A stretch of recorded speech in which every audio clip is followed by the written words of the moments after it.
Do livro Horizontes da Mente, psicografado pelo médium João Nunes Maia, através do Espírito Miramês. Capítulo 23, de 80. Transmissão de ideias.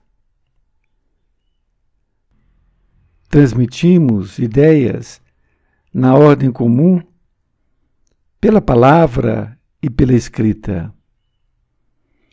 Porém, existe outro recurso usado igualmente por todos, cuja força poderosíssima é denominada telepatia.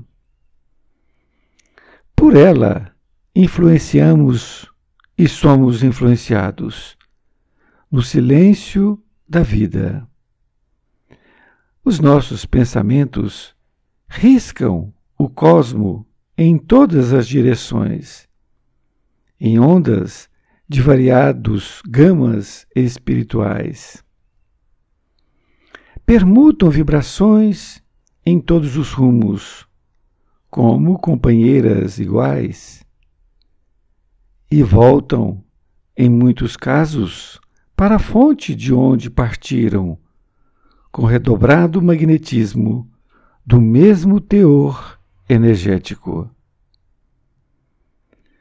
Vamos chegar, pela força da evolução, a um futuro em que a palavra irá se atrofiando, por ser pouco usada, e a mente, cada vez, desenvolverá poderes maiores, de modo a transmitirmos tudo o que desejarmos aos outros, sem o uso do verbo.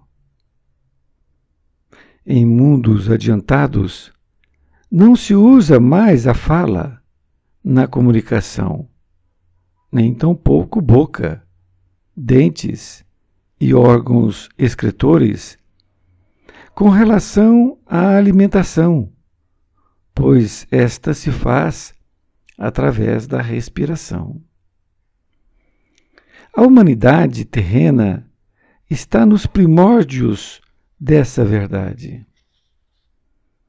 O próprio mundo biológico ainda tem de fazer grandes transformações, adotando métodos diferentes pela força da natureza e pelas prementes necessidades do espírito imortal.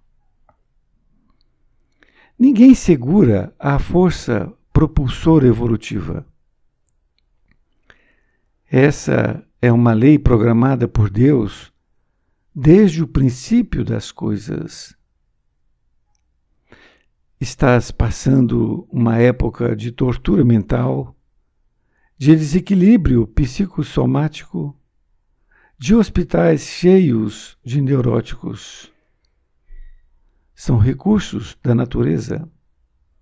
Um repuxo orgânico e espiritual, no sentido de desenvolver mais a sensibilidade do aparelho psicossomático, para que ele possa acompanhar a alma em outros processos inerentes às suas necessidades de engrandecer-se. A neurose é coletiva, com o objetivo de despertar. Se nos apiedamos dos nossos irmãos, é bom que não cheguemos ao exagero, ao extremo de carregar sozinhos a cruz do semelhante. É justo e cristão que ajudemos, como fez o Cirineu com o Cristo, na subida do Calvário.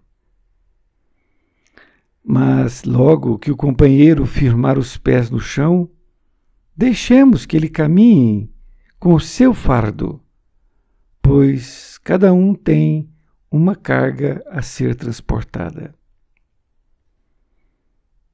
A ajuda maior é o exemplo de dinamismo, de fé, de cordialidade, transmissão de serenidade nas horas difíceis. São pensamentos de alegria e projeção de amor àqueles em duras provações.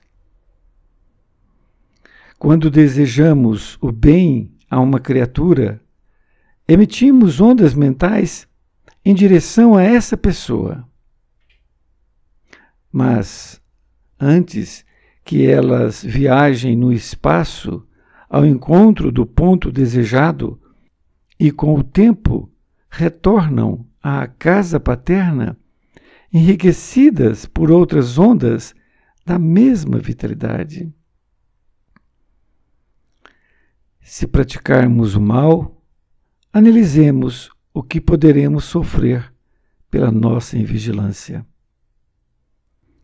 Dentro dos lares, nos ambientes de trabalho e nas ruas, movimentam-se ideias, formas, pensamentos de todos os tipos, emoções de ordem variada, esperando a nossa sintonia, para que se agrupem com os nossos sentimentos, beneficiando-nos ou torturando-nos.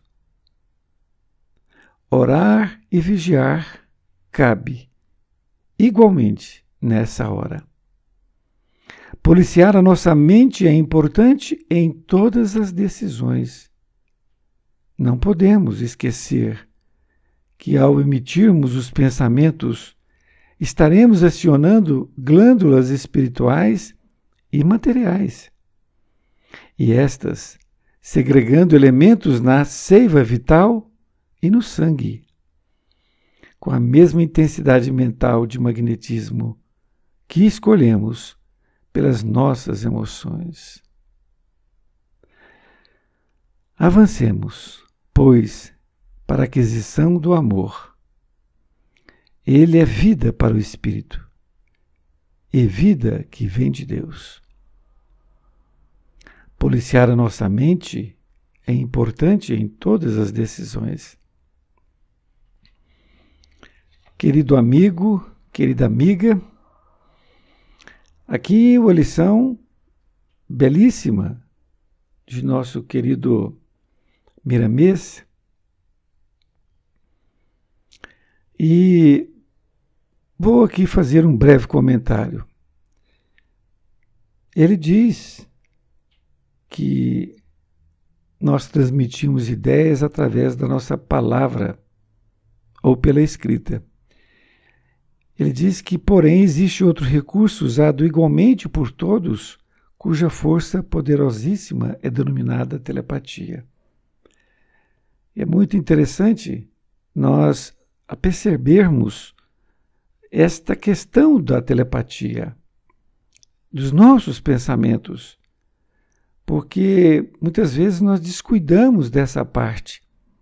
Achamos que somente as palavras e os atos é que têm força e que as pessoas estão sabendo.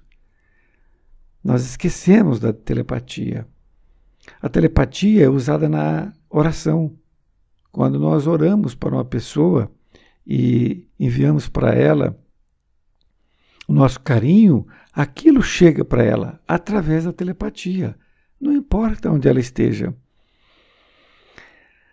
Outra colocação interessante, ele diz: em mundos adiantados, não se usa mais a fala na comunicação, nem tampouco boca, dentes e órgãos excretores, com relação à alimentação, pois esta se faz através da respiração.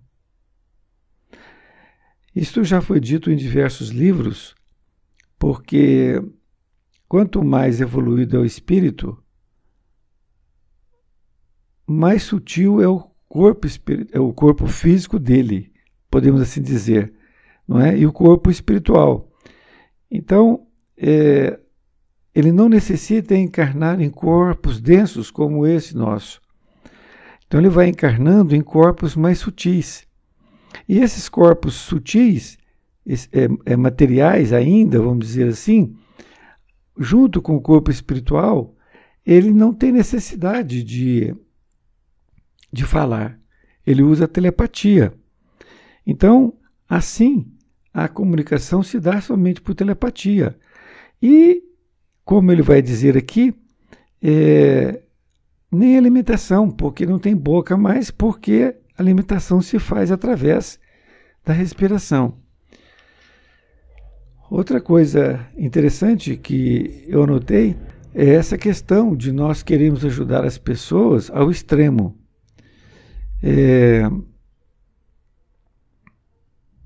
Ele diz: a neurose é coletiva, com o objetivo de despertar. Se nos apiedamos dos nossos irmãos, é bom que não cheguemos ao exagero, ao extremo de carregar sozinhos a cruz do semelhante. Isto acontece muitas vezes e até por um equívoco, porque se nós vemos uma pessoa sofrer, ela é um irmão como nós. Então nós temos que ajudar, mas temos limites, porque se nós ficarmos a todo momento ali, apadrinhando, estando junto com ela e querendo resolver os problemas dela, é o que ele diz aqui, ó, nós chegaremos ao exagero, ao extremo de carregar sozinhos a cruz do semelhante. E isto, ele faz uma colaboração aqui com a passagem evangélica que aconteceu com Jesus. Ele diz: é justo e cristão que ajudemos, como fez o Cirineu com o Cristo na subida do Calvário. Isto é, quando ele estava subindo, ele até parou, né? Ou dizem, caiu, deixando ali a sua cruz. E ali aquele Cirineu, que era uma pessoa forte, ele carregou a cruz para Jesus até ali no alto do monte. Então veja bem, ele fez a sua parte. Ele não foi crucificado no lugar de Jesus, podemos assim dizer, não é?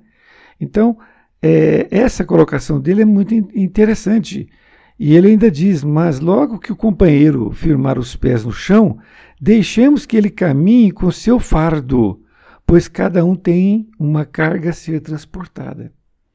Porque, o que pode acontecer e acontece? Se você ficar ali fazendo tudo para ele, em todos os sentidos, ele vai se acomodando. Ele se acomoda. E aí, ao invés de você estar fazendo bem para ele, você está fazendo mal. Porque aí ele se torna um dependente seu. Ele vai sempre depender de alguém. E ele não cria ânimo para ir em frente. Por isto é que ele também coloca aqui... por isto que ele coloca aqui uma coisa que a gente tem que fazer. A ajuda maior é o exemplo do dinamismo, de fé, de cordialidade, transmissão de serenidade nas horas difíceis. São pensamentos de alegria e projeção de amor àqueles em duras provações. Então é isso que nós temos que fazer. Se é necessário ajudar financeiramente agora, ajudemos, mas incentivemos ele com palavras, né? Transmitindo essa serenidade nessas horas difíceis, com fé, com perseverança, para que ele adquira aquilo, para que ele possa continuar sozinho e não ficar autodependente de outras pessoas. Ele ainda diz: quando desejamos o bem a uma criatura, emitimos ondas mentais em direção a essa pessoa. Então, quando nós desejamos o bem, nós emitimos essa onda mental automaticamente. Nós não temos assim aquela... eu vou emitir isso agora, não vou emitir. Porque o pensamento ele tem que ser vigiado. Se não for vigiado, o pensamento ele sai rapidamente, não tem como voltar, não é? Mas ele fala para nós acordarmos a respeito disso. Veja, mas antes que elas viajem no espaço ao encontro do ponto desejado, nos beneficiam primeiro. Então, essas ondas que nós emitimos, que nós fabricamos, nós somos os primeiros beneficiados. E ele diz: e com o tempo retornam à casa paterna, enriquecidas por outras ondas da mesma vitalidade. Olha que interessante. Então, essas ondas que nós emitimos, elas nos beneficiam primeiro, elas vão para o cosmo e ela agrega com outras do mesmo nível vibracional, então ela aumenta o seu teor e voltam para nós. Olha que coisa interessante. Voltam para nós. E aí ele faz aqui uma advertência dizendo do contrário. Veja bem, se praticarmos o mal, analisemos o que poderemos sofrer pela nossa invigilância. Está muito claro, não é?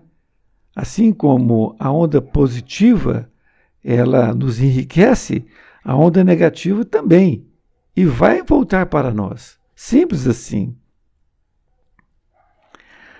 Ele continua dizendo, dentro dos lares, nos ambientes de trabalho e nas ruas, movimentam-se ideias, formas, pensamentos de todos os tipos, emoções de ordem variada, esperando a nossa sintonia. Ora, então, é dentro do lar, no ambiente de trabalho, na rua, existem formas de pensamento de todos os tipos e variações, que esperam nossa sintonia, para que se agrupem com os nossos sentimentos, beneficiando-nos ou torturando-nos. Isto é necessário uma grande vigilância. Porque se nós emitirmos o bem, aquele bem ele vai ser aglutinado em outras sintonias do bem e vai voltar para nós. E o contrário também é verdade. Que nós possamos nos vigiar em pensamento e orar sempre quando alguma coisa ruim nós emitimos. Um grande abraço e até mais ver. Fique com Deus. Jesus o abençoe.